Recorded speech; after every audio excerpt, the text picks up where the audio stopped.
What's good, YouTube? Dave here, and welcome to another video. We got another haircut tutorial for y'all. Today you can see my man is looking rough, but we're gonna put him in the game, so stick around to the end so you can see the finished result.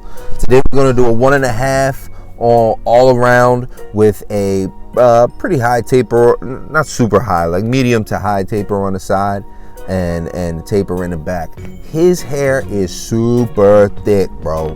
His hair is super thick, and you can see that it's gonna give like a really nice transition at the end, but it's this type of hair takes work to get it to a nice taper, you know, like a nice blurry taper, you know what I mean? So stick around and we're gonna see. So right now I'm knocking everything down with a 1.5 blade on the Andis Super ZR. This is my baby right here. I think a lot of people don't really rock out with detachables like that, but I use detachables pretty often. Like I'll fade with detachables. I don't do ball fades with detachables. I need my adjustable clipper for that. But if somebody wants like a 1 on the side, like, and fade it up, I'll do the fade with detachables. So right now we're just knocking everything down with the grain, making sure that the clipper is going the direction that the hair is growing. So the hair, like as you can see, he's got really deep waves. So we're just gonna go with the grain. I'm using a comb because I don't really want to use a brush here, because I want that hair, even though it's going in that direction, I want it to be loose and like off the head, you know what I mean? So I'll use the comb. That's the YS Park comb. I think it's the 339. I just bought it. These YS Park combs are bomb, are so bomb, better than any comb that you could show me. I haven't seen a better set of combs, even like their big clipper comb and all that. Like YS Park is the bomb. So if you're a barber, consider investing in some YS Park combs, for real. It's definitely worth it. So right now I'm working on the back taper. We did that bald line. Then we made our blade open panel, the same system that I use in every haircut. The bald line, then the blade open, and work from open to close, or from close to open, to blend that panel out. Now here's our one guard all the way open. As you can see, his hair is super thick. A lot of times, like I know some people like using the masters when it comes to hair like this, because I feel like the masters feed a little better than the wall. Sometimes the wall is like kind of pushing the hair instead of actually going through it. So we did our 1.5 or one open panel, then close the guard and work right underneath it. Use the 16th right underneath that, and now we're at our blade open. I think this is the 16th guard. Yep.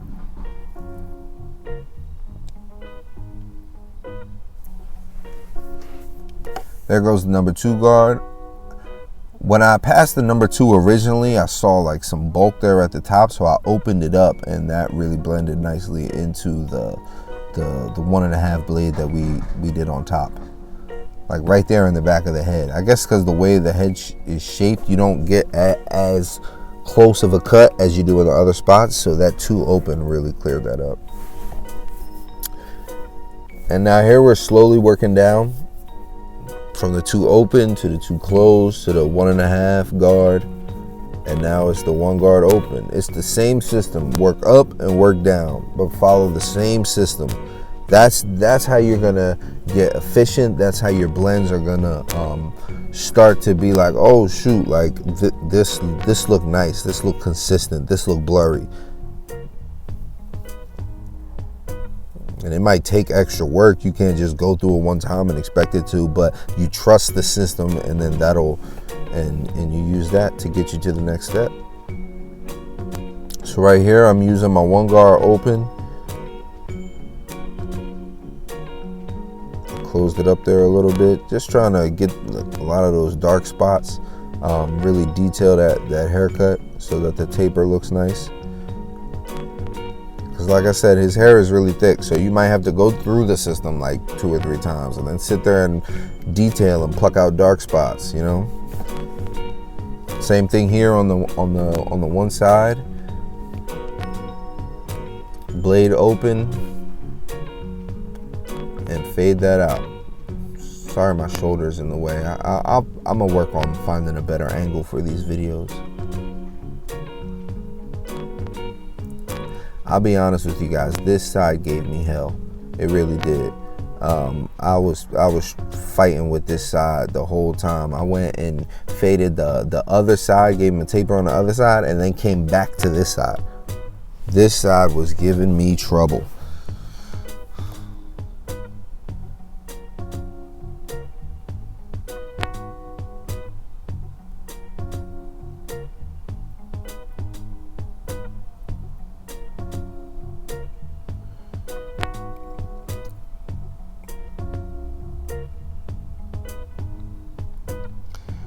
Right here, I'm going with the grain, just to kind of flatten out the darkness.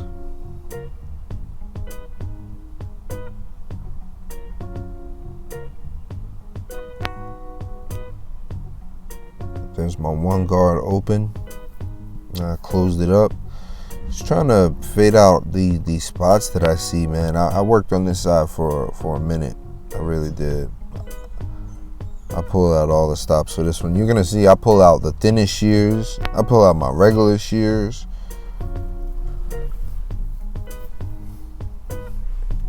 Trying to get this side faded, man. So you guys tell me at the end, did I get this side together?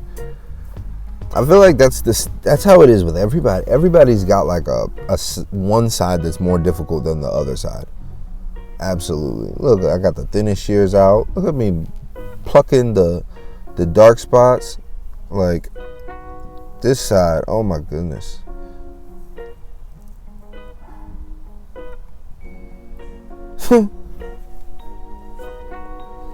But that just shows you, man, like you can't give up, yo. You go through the system and then you detail until you get it right. You know what I'm saying? You can't give up. You got to be persistent. You got to get that blend together, you know? You can't just leave it there. You can't just let it walk out like that. That's what I learned. I learned that at the very first shop that I worked at. Like, you can't let it walk out like that. And they would call, the other barbers would tell the clients, yo, come back. Nah, he ain't done. You know what I'm saying? He ain't done. And it was embarrassing and it hurt at the time, but at the same time though, that's what makes you better. And now I don't be like, I try not to let stuff walk out like crazy, you know what I mean? So persistence is key. You gotta keep pushing, man. This side was a lot easier to get together. This side did not take me as long to fade. Crazy. Here we got the one guard open. And I think it's coming together, man. I think it's coming together, dog.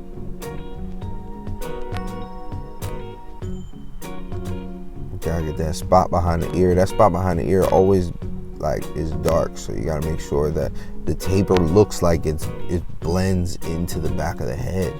You know what I mean? There go my half guard or 16th guard, whatever you want to call it. Some people call it zero guard. It's 1.5 millimeters. That's what it is. Pretty sure. Fact check me on that. See, look, I'm back on this side. Yo, come on. Golly, dude.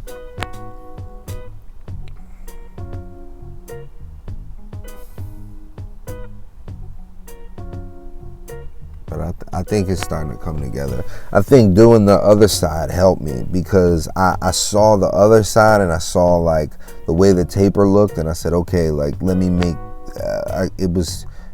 it helped me match it to that. So doing the other side, sometimes you got to do that. Sometimes you're fading one spot and fading one spot and fading one spot. Sometimes you got to take your eye off of it, move to something else, and then come back and you'll see things different.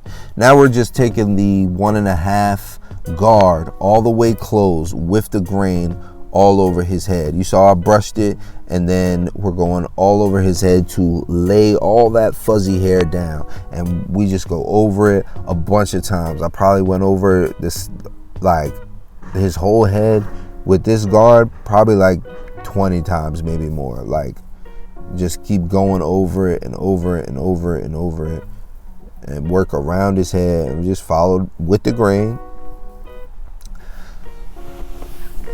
A lot of people do like a free hand, and you know, you can do that. I just, for the sake of the, I don't know, I just didn't do it.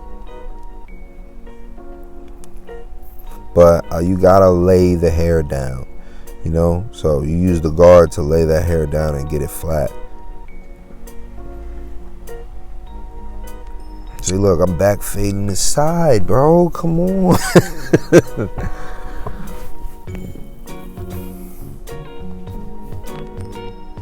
But them waves look nice. See how when you lay the waves down, they look nice? And he did want his beard taken off, so I took his beard off. He just leaves the goatee.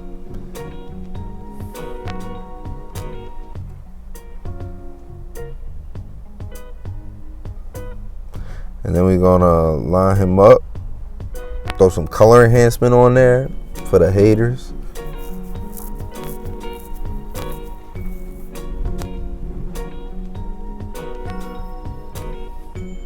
Right here, I'm cleaning up under his neck. And this is a product, I don't know who makes it, but it's called Liquid Razor. It's like alcohol mixed with like some spritz, and it does a really good job of like holding the hair down and getting it tight, so that when you hit it with the lineup, that's all crisp. Right here, I'm doing the back of the neck, trying not to, you know, like nick your client or anything. Which sometimes, like, if your clippers are too sharp on a corner right there at the bottom, like you know, they'll feel it. Work your way around the ear, then the vertical bar, trying to keep his lineup as natural as possible on my get beam. You feel me? I'm about to get him beamed.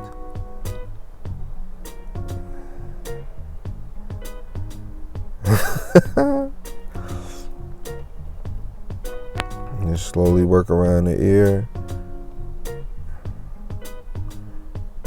Dang, my shoulder all in the video, man.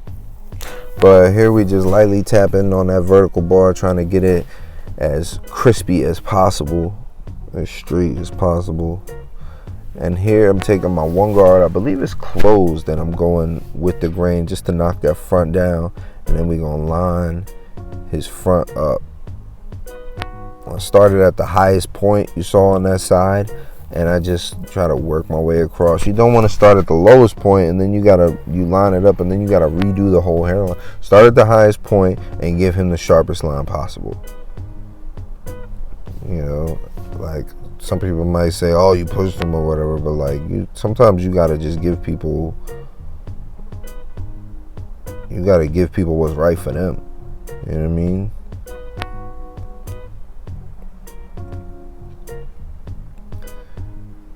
And then we gonna add the color enhancement with the Tune 45 no drip.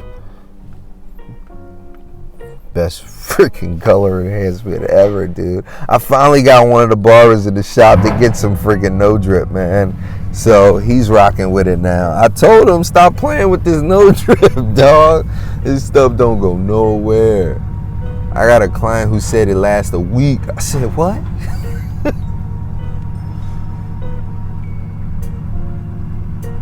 What? And he just hitting the line, making it dark.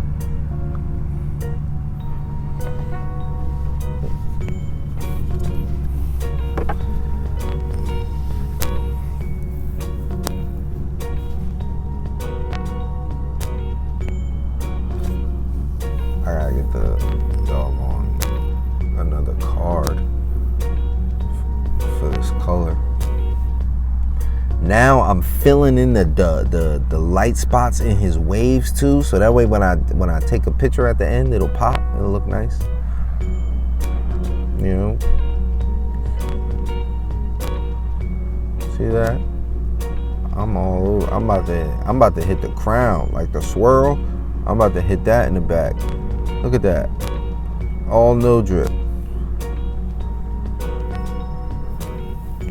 All no drip. He gonna be looking crispy, dude.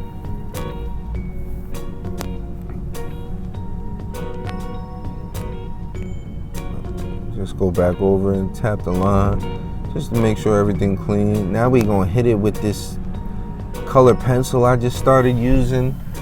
I don't even know who makes it. I gotta find out.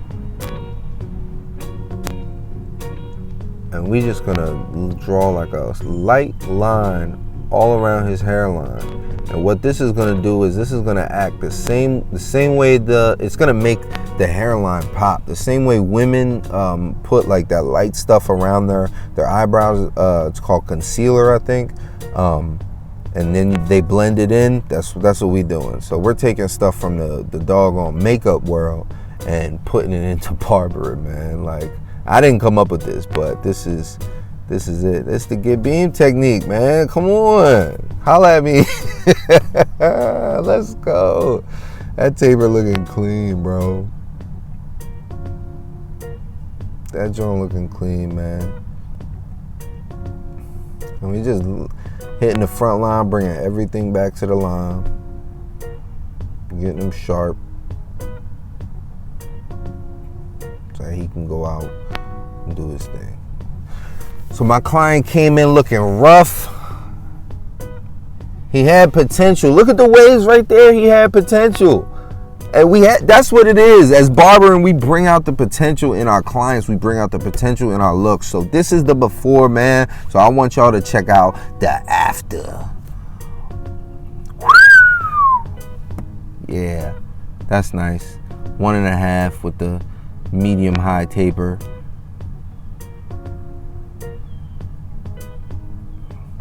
Yeah, and that side that gave me a problem looked fresh. Let's go. Come on, man. If you like this video, give it a thumbs up. Please subscribe and hit the bell so you can get notified anytime there's new content dropping on this channel. This is Dave Cuts Hair, and man, I like this haircut. If y'all like this haircut, get in the comment section. Tell me what you think, man. Did y'all think I was gonna get that side together, yo? Be honest, yo. Cause I didn't believe in myself at one point, so I wouldn't blame y'all, man. That's cool. The waves look nice. Peace, y'all.